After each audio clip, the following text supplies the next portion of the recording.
ఆధ్యాత్మిక తత్వం కావాలని మన యొక్క సోదరులు ఎంతో మంది లక్షలు ఖర్చు పెడుతున్నారు.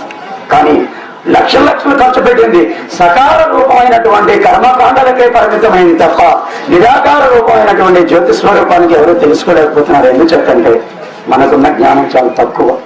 మూలం తేజాక్షర రూపమైనటువంటి ఓంకార తేజస్వరూపాన్ని మనం మర్చిపోయాం.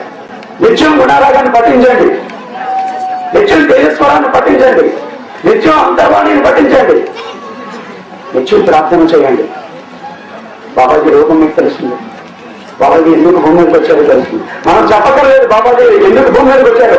మీలో కలిగేటటువంటి స్పందన, ప్రతిస్పందన, శబ్ద తరంగాలు, నీతిలో ఉండేటటువంటి వైబ్రేషన్స్ చెప్తే బాబాజీని కొలిచినందువల్ల ఏమవుతుంది.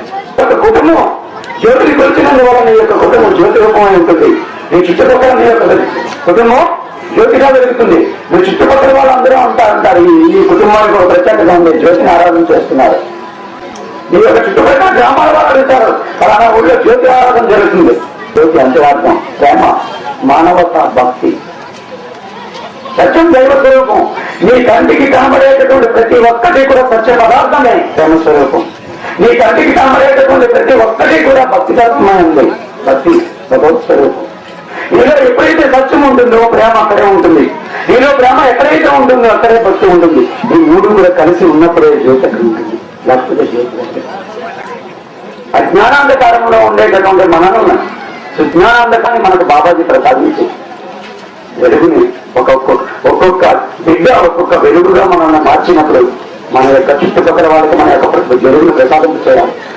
బాబాజీ యొక్క ప్రేమను, బాబాజీ యొక్క కాంతిని, మనకు ఆయన ఇచ్చినటువంటి దాన్ని మనం 10 మందికి పంచిపెట్టినప్పుడే మన యొక్క జ్యోతిని మనం వెలిగించినట్లు అవుతుంది. మనకి బాబాజీ ఇచ్చినటువంటి ప్రేమను, జ్యోతిని 10 మందికి మనం చెప్పుకుందాం. 10 మందికి మన యొక్క ప్రేమను పంచుదాం. 10 మందికి మన యొక్క భక్తిని పంచుదాం. 10 మందికి మనల్ని మనం పంచుకుందాం. మీ యొక్క బట్టలు దానం చేయక్కర్లేదు, మీ యొక్క బంగారాలు దానం చేయక్కర్లేదు, మీ యొక్క గృహాలు దానం చేయక్కర్లేదు. భక్తి అంటే మొత్తం సర్వస్వం త్యాగం చేయక్కర్లేదు. మీ కుటుంబాన్ని మనం చూసుకోమంటున్నారు బాబాజీ. మీ యొక్క పిల్లల్ని మనం చూసుకోమంటున్నారు. మీ యొక్క భార్యని, మీ యొక్క చుట్టాలని చూసుకోమంటారు, మీ యొక్క స్నేహితులు చూసుకోమన్నారు. కానీ పవిత్రమైనటువంటి మనస్సుతో, నిర్మలమైనటువంటి ప్రేమతో మీరు జ్యోతిని వెలిగించుకోండి. ఆటోమేటిక్ గా మీరు చేసేటటువంటి దానం బయటకు వస్తుంది, మీ ప్రేమ బయటకు వస్తుంది, మీ యొక్క త్యాగం బయటకు వస్తుంది. కాబట్టి యొక్క సంవత్సరం మన యొక్క మీ అందరికీ తలవంచి నమస్కరిస్తున్నాను. విశ్వానికి జ్యోతి ప్రదాత, ముక్తి ప్రదాత అయినటువంటి జ్యోతిర్మయ ప్రభుల వారికి నా శిరస్సు వంచి ప్రణామాలు అర్పించుకుంటున్నాను. జై జ్యోతి, జగజ్యోతి.